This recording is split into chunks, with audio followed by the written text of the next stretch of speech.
explained well, yet on the other hand, the student was not concentrating. Consequently, he did not understand well. And in most of the cases, that's what happens. The teacher explains and explains well, yet the students do not pay him attention. Consequently, they do not concentrate and they do not understand what he is saying. Right? Yes, to some degree.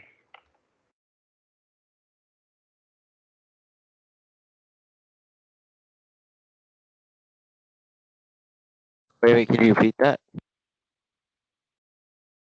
I'm joking.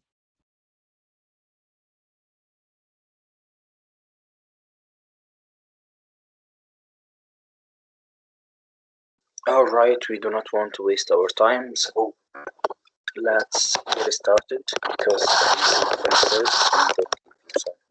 time.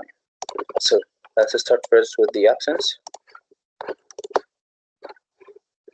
Grade 9, grade 9, grade 9. Grade 9, grade 9, grade 9. So please, if you can hear me, raise your hand, type in the chat, or answer me. Abdurrahman Al-Hidan.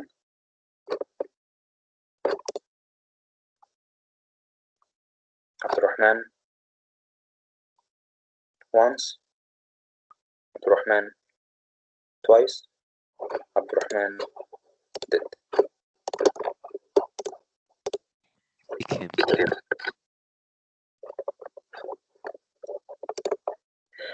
Muhammad Al-Qahtani. Do you have Muhammad Al-Qahtani? He doesn't have a mic. Raise your hand. If you don't have a mic, raise your hand. He's not in the session.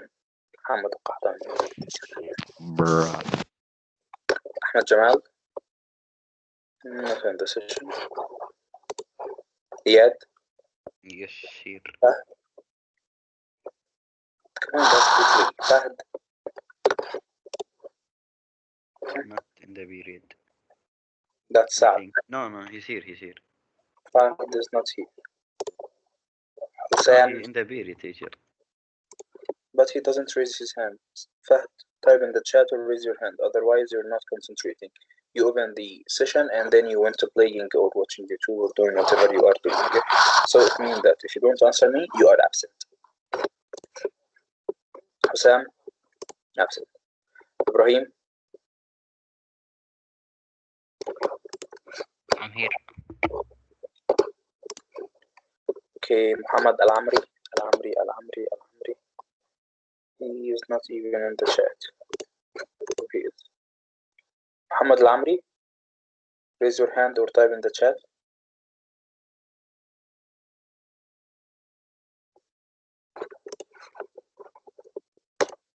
Mu'taz never shows up. Musad just raised his hand. Here, I'm here. Hello Musad, how are you doing? I'm fine, thank you. Nahar Naif. Okay, that's Naif. Where is Nahar?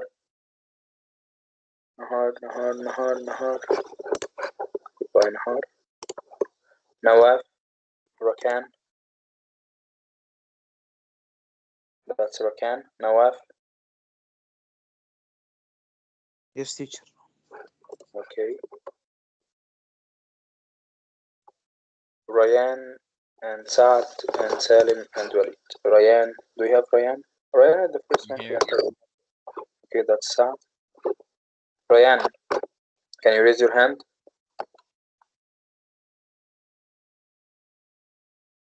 Come on, man, we're taking so long. Ryan, hello. That's Ryan. Okay, Saad is here, Salim here, Walid here. He is an absent. Yusuf. Yusuf is absent. Mr. Late, Yeah, Mr. Late. like he nicknamed himself. Yeah, that's the name he has given to himself, which is awesome. Okay, so, oh my god. Let me just sign in with the new account. Oh, not this account.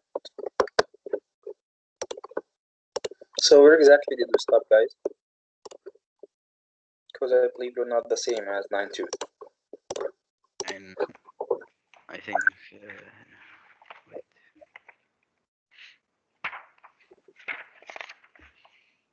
I think we just arrived at teachings of Islam,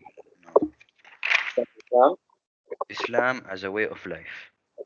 Islam as a way of life, which is great. Nice. So we have finished teaching Islam. Great. Great. See Islam as a way of life.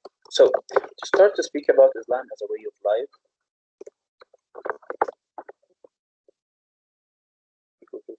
yes, that's only the text.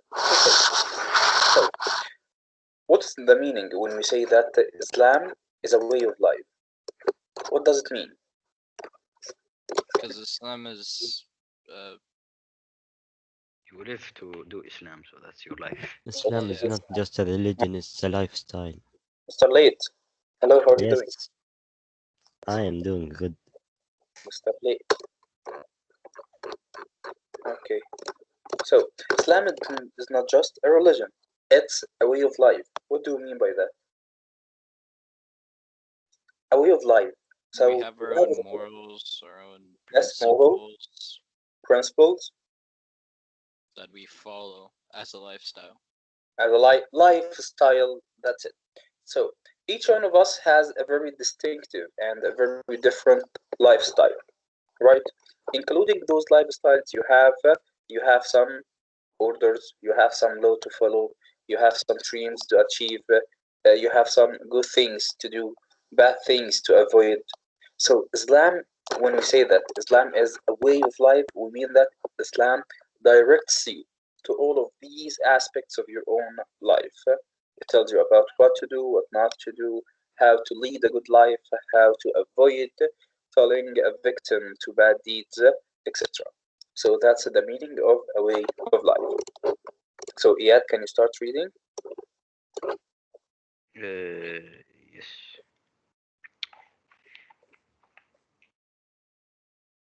Okay. Islam as a way of life. Islam is both a religion and way of life. Its teachings shape the lives of Muslims around the world. Islamic law governs daily life, and Muslims' traditions determine either behavior and influence family traditions. All right. So we speak about the ethical behavior like the manners, the good deeds, the good qualities you have. Those are the ethical behaviors, and also the influence of the family relation. So Islam is not just a religion, yet it's both a religion and also a way of life that directs us and teach us and also shape our life. So regarding the Islamic law, I believe we have spoken about that yesterday. So can someone tell me from where we get our law as The Muslims Quran and Hadith. and And from the Hadith. actions of our And- prophets, sallallahu alaihi wasallam. peace be upon him Yes. and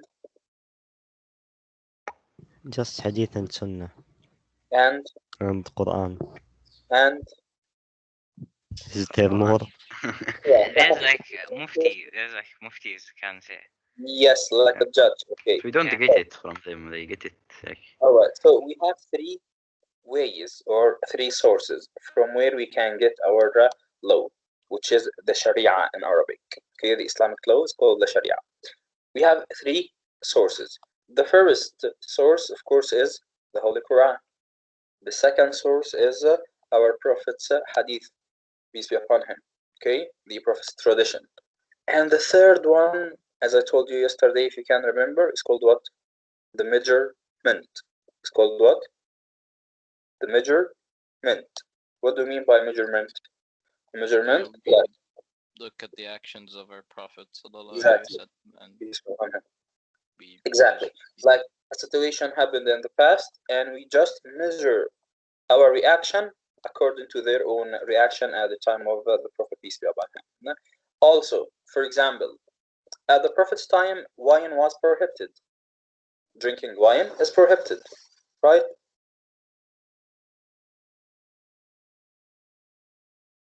Yes, it is. Is prohibited. Nowadays, we have a lot of drugs like heroin, for example. Heroin was not at the Prophet's time. Wheat was not at the Prophet's time, right? So we measure those stuff as they are harmful. They cause a lot of harm to your brain and your body. They also are not beneficial to your body. Consequently, they are just like wine. So they are also prohibited. So that's the meaning of measurement. So to measure the actions that we have right now, the things we have, and our reaction towards them, exactly as some common or similar situation at the Prophet's time. Okay? Yes. So, Yes, so applying it to today's standards. exactly. So three sources: Quran, Sunnah, and measurement. Quran, Sunnah, and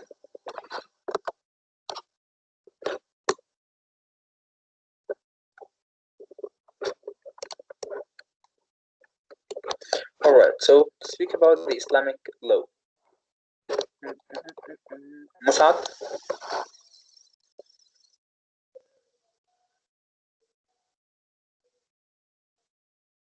Yeah.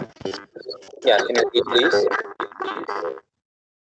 Islamic law. Over time, Muslim scholars developed Sharia, a body of law that includes interpretation of the Quran, examples of behavior from Muhammad's life, and Muslim traditions.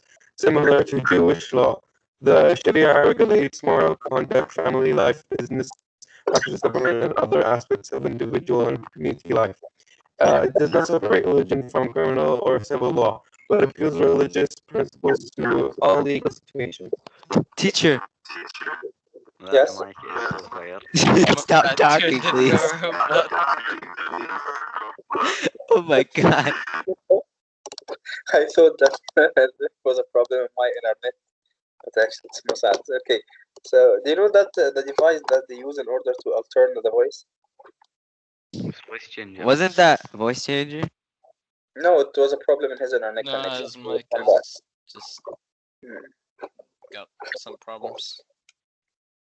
The Rona got his mic. I believe he has a problem in his internet connection. He That's lets good, us. Mike. Better than Salem. Okay. So once again, to speak about the Islamic law, over time, Muslim scholars developed the Sharia. Sharia is our law. It's a body of law that includes interpretation of the Holy Quran. Why interpretation? Why do we must include interpretation from the Holy Quran? Because the Holy Quran is our first source of law, the Holy Quran. Also, examples of behavior from our Prophet's life, the Prophet's traditions. So these are the second source of law we have. And also similar to Jewish law, the Sharia regulation, moral conduct, family life, business practice, government, and other aspects of individual and community life. It doesn't separate religion from criminal law. I have a question. Don't we also interpret the Quran because there are things that may be taken out of context so other people can understand it with Exactly. context? Yes, and here lies the beauty of the Arab language or the Arabic language. Okay, when God says in the Holy Quran, "Oh, say the hour is coming, I'm about to hide it." Do you know this verse? No, but What You was can it you say again? it No. In Arabic, Oh, بسم الله الرحمن الرحيم. Yeah. إن الساعة آتية أكاد أخفيها. So the hour is coming, and I'm about to hide it. yeah. The hour here, of course, resembles the judgmental day. And here lies the beauty of the Arab language, because when the Quran was revealed to our Prophet, peace be upon him, it was time when the Arabs excelled in using the Arabic language. Consequently, here in this verse, when he says, "The hour is coming, and I'm about to hide it," so how it's coming and how are you going to hide it? So here it means the opposite of hide, which is to reveal. And here lies the beauty of the Arabic language. So, as Muslim scholars, we must interpret the Holy Quran so that when someone who does not understand Arabic or he does not understand the whole conception of the Arab language, consequently, he will be able to understand what our God meant in those verses. So sometimes in some verses, the meaning, the wanted meaning, is the opposite of the appeared one. So when he says, "Oh, the hour is coming, I'm about to hide it," it means that I'm about to reveal it. Okay? Yes. So we must interpret the Holy Quran for taking our laws and also to understand all the commandments of it. Okay? And our Quran does not separate the religion from the criminal and civil law because we take those laws from the Holy Quran. To speak about women in early Muslim society, what do you think of women in Islam? Do they have rights? We have They do studied, have rights. Of course they have rights. We have rights. we have studied many civilizations, right? Yes. We Yes. have studied about the prehistoric people, the Nomad people, Egyptian, Chinese, blah blah blah, Athenians, all of them. So compared to all of these civilizations, which civilization guaranteed the most powerful for or the most rights for The women? Islamic civilization. Why? What does Islam provide women? With rights, like Yeah. Like, even in marriage, if your husband like yes, tells you off, you bravo, can just excellent. Divorce. yeah. Nice. What else? There's also dowry. I'm Barry? pretty sure they can own houses and land. Yes. Doesn't it What say about like it? What about the heaven inheritance? lies in the mother's feet? So Yeah. Yes, that's a fact. uh, So first of all, our whole religion, okay, urges us to take care of women because women are they are not half the society; they are all the society. Without women, we are nothing. Women are our mothers, sisters, our wives, right? Our daughters. So without women in our society, we are nothing. We will not even exist without those women. That's why in the common proverb we say that heavens are under mother's knees, okay, or beneath mother's feet, right? So one situation or one thing that I heard more of globalized people, the Western one, are taking as a disadvantage of Islam. They say that women does not inherit as man. What can we say about this? Like an inherits a man inherits twice a woman. Is that right or wrong? Wait, can you repeat that? A man, a female, a male inherits twice a female.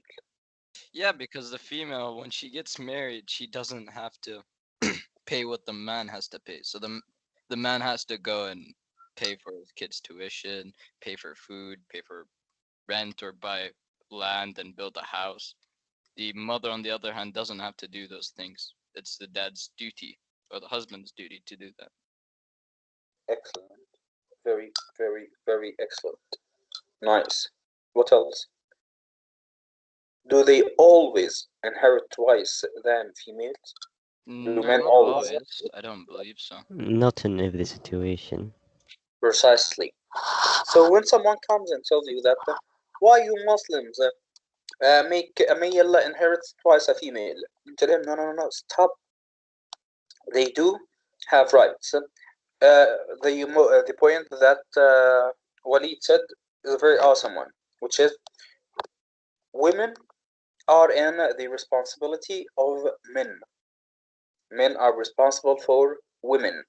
When God said in the Holy Quran, oh, men, الرجال قوامون على النساء. The interpretation of that is what? The interpretation is man or men are responsible for women, not superior to women. So they are responsible for women. Do you know that in Islam, a woman pays nothing in her marriage, and a man must provide her with all her needs: food, drink, clothes, everything. And she doesn't even have to cook for him? Yeah. Do you know that? So once you get married, your Well, wife she better cook that. must cook for you. You are the one who must provide her with food, and you must also make the food. And she doesn't have to clean your house also. So all of that are the rights of women. So what about similar situations that a man inherits twice a woman? Of course, there are some situations in Islam when a man can inherit twice a woman, and those are very, very little situations. And to just understand about inheritance, you need to know that sometimes women inherit half of a man. So a man inherits twice. Okay? Other times, man inherits the same as woman. Other times, women inherit more than a man. So not in all the situations of inheritance, a woman has only half of the man. No, not all situations. It Teacher. depends on two things about the degree of relatively and the age. The degree of relatively, how close you are relative to the one who has died, and how old are you? Okay, I so think this according, proves that men have responsibilities more than women, and yes, that they yeah, have to. we are responsible for them. Yeah, so it's kind of obvious. So only in the situation where the degree of relatively and the age are equal to both man and women, then a man will inherit twice a woman. So in only that one situation. But there are other 13 situations that a woman can inherit more than a man or equal to him. Okay? And of course, the whole idea behind that is what Walid said, because we are responsible for them and we are the one who are supposed to expense on them. We are paying money for them, not vice versa. Teacher, I think the whole idea about it is Islam doesn't function on only equality, on something called equity. You know what that means? It means like giving a person what they need in their situation, depending on the situation, not giving everyone the same thing. Yes, So I think it's like more like that than equal rights, equal everything. Yeah, I kind of agree with you. yep, that's a fact. Because our whole principle of Islam is that Islam is a just religion providing equity for all of us. Equity means justice. Okay, so to speak about women in the early Islamic society, before Islam, who shall read? Married? Walid Yusuf. Who? Yes, me. Okay, well, Yusuf. Okay. Women in early Muslim society. Before Islam, the position of women in Arab society varied, but right, I forgot. Okay, in some communities, women were active in religion, trade, or politics, as in most societies at the time. However, most women had limited rights. Arab women could not inherit property and had to obey male guardians among a few tribes. Unwanted daughters were sometimes killed at birth. Islam extended rights and protection to women by affirming the spiritual equality of all Muslims. The Quran teaches that whoever does right, whether male or female, and is a believer, all such will enter the garden. The Quran prohibited the killing of daughters, granted women the right to inherit, and allowed women to reject marriage offer. Islam also encouraged education for men and women so that all Muslims could study the Quran. Although spiritually equal under Islam, men and women had different roles and rights. For example, women inherited less than men and a more difficult time getting a divorce. All right. So to speak about women in the early society before Islam first, or before Islam comes, women actually they held a position in their society. Yet this position varied from one society to another, from one tribe to the other, and also from a family to the other. Come again? Women held responsibility and had rights in the societies before Islam. Yet those rights were totally dependable upon what? Upon number one, the community, number two, the tribe, number three, the family. So according to your own community, like the people in Athens, women did not hold any responsibility. In Sparta, they held responsibility. For the Arab people in the Arabian Peninsula before Islam, women held no rights. They have nothing except some specific tribes. They held or they gave the women some rights, and those only from the very rich families or the very honorable families. Okay, and the best example for that was our Prophet peace be upon him first wife, Khadija bint Khuwailid, right? She was a widow and she was a businesswoman. She had a caravan. Remember, we studied that yesterday. Yes. So she had her own business. Consequently, some women. Teacher, can we revise, please? Okay, the last thing. Okay. Second point: Islam extended rights protection to women, and there is no difference between a man and a woman, as in the Holy Quran mentions. Whoever does right, whatever male or female, and is a believer, all such enter the heavens. Okay, the Holy Quran also prohibited the killing of the torturers, as it was spread back then before Islam. The last 2 points were about that some scholars, unfortunately, say that women inherited less than men and had more difficult time getting a divorce. Of course, this is untrue because women inherit the same as men, or in only just one situation they inherit half of a man. And getting the divorce, it's not true. Islam provides all women with the rights to choose their husband. And there is a hadith about our Prophet peace be upon him that a woman came complaining from her husband, and he told her, "The order is in your hands. The order is in your hand," meaning that if you wish to continue with him, okay. If you wish to have a divorce, okay. So this was not true about Islam. Any questions so far? Yes, teacher. Now, Yes. there's like also points that are wrong in this lesson. Does that mean that there is also wrong points in other lessons that we have took? Well, one thing you need to know, guys, about history. History is relevant according to the person who's writing this book. All right. So the scholars who have collected all of these information, they have witnessed some points from the point of view of the older people, and they included that in the books. In our Islamic books, we have some stuff that are totally away from Islam. In our Islamic books, okay.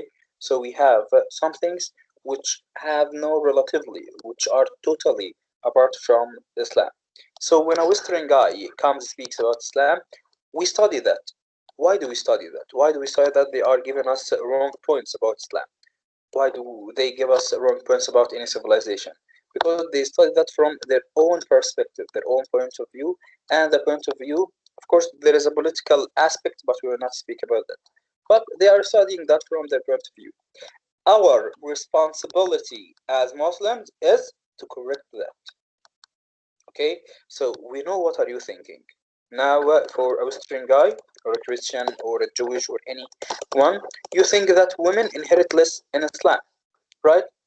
If you ask some Muslims, they will tell you, yes, women inherit less. They do not know that they only inherit less in a specific situation that is being guarded by specific aspects and rules, not in all situations. Muslims will tell you that. Will tell you, yes, they inherit less, right? So some our cases. responsibility right now is to study that and know the right from wrong, so that we can deliver the right message. Our Prophet peace be upon him said, "Deliver from me even a verse," right? So Yeah. we need to know what are they thinking, what is the wrong idea you have about Islam, and then I will provide you the right one. Got it? Yes, but like I mean, like in other lessons, for example, the Hindu civilization. Yes. Like, doesn't feel like there's many points wrong in this lesson. There has to be at least 1 point wrong in other lessons, and we're still taking these lessons, and we do not, and like, I don't differentiate. That's Even right if or they wrong. are wrong, okay? Again, we are studying right now from our own perspective. If, for example, we are not Muslims, okay? I don't mean on this lesson, but like, Yeah, I know that, I know that. But we are speaking here about Islam because we understand everything about Islam. But we do not understand everything about Hinduism.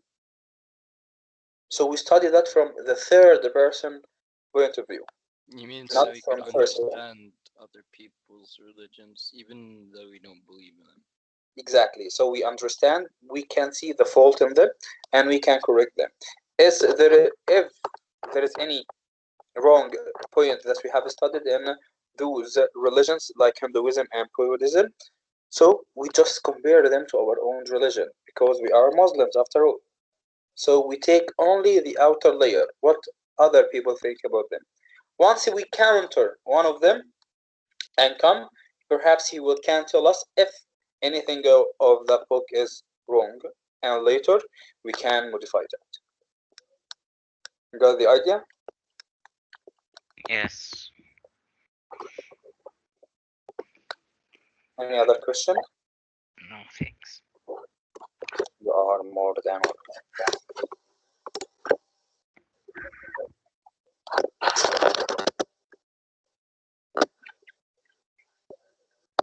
okay, Salim, you can.